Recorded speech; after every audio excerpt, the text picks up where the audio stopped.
When I was about 4 years old, I remember moving from Omaha, Nebraska to Bartley, Nebraska, which was just a really small town that my dad was given a new job to be president at a small bank.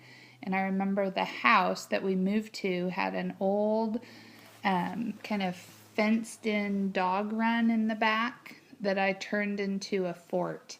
And it was kind of a scary, because there were weeds and vines grown all over it, and it was kind of abandoned because it hadn't been used for a long time. But I remember playing in there for hours and hours and hours. Probably the most significant event would be when I had my kids, because you go from just being an individual, obviously you have a spouse, but then when you become a family, it's a pretty life-changing thing, and unlike anything else. It was very, very cool to all of a sudden have little people that would be part of my life forever that I get to watch grow up. How is the world different from when you were a child? How has it changed? I think it's a lot more kind of rigid in a way. We didn't have as many kind of rules and restrictions or worries as we do today. We didn't wear, some of the seatbelts and helmets and things like that are obviously a good thing that everybody worries about today. But then just even about being out playing in the neighborhood, there was just not as much worry or concern about some of the crazy things that happen in this world that everybody's pretty aware of now. I would play outside for hours and hours and build forts, actually inside or outside. We would build forts and play with friends, just mostly from our neighborhood. It was always a lot of fun. What is one thing you want most people to remember about you? I want people to remember that I am honest and loving and a hard worker.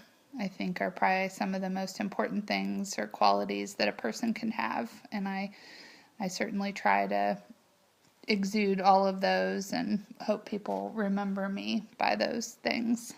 What is something you regret? I don't really regret anything in my life. Even if I maybe made a bad decision, it kind of helped shape me into what I am today, and I'm happy with that.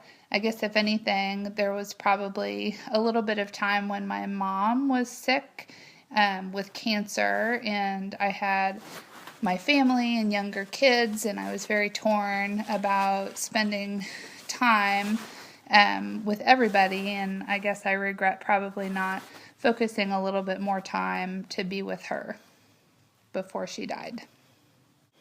I was actually born in Atlanta, Georgia, but we didn't really live there. My dad was drafted into the Vietnam War when he was young, and my mom and he were just newly married and had become pregnant with me, and so he had to be at the military camp in Georgia right before he got shipped overseas, and that's where I was born.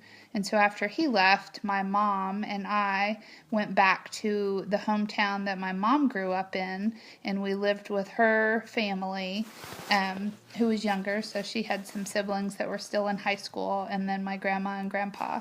And we lived with them for almost my whole first year of my life until my dad got back from the war.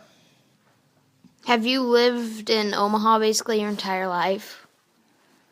No, I only lived in Omaha for a couple years. So after my dad got back from Vietnam, we moved to Omaha, all of us together. We lived there for a couple years until we moved to Bartley, Nebraska, and then we moved when I was in second grade to Leavenworth, Kansas. And that's basically where I lived all my life until I went to college in Lawrence, and that's where we live today.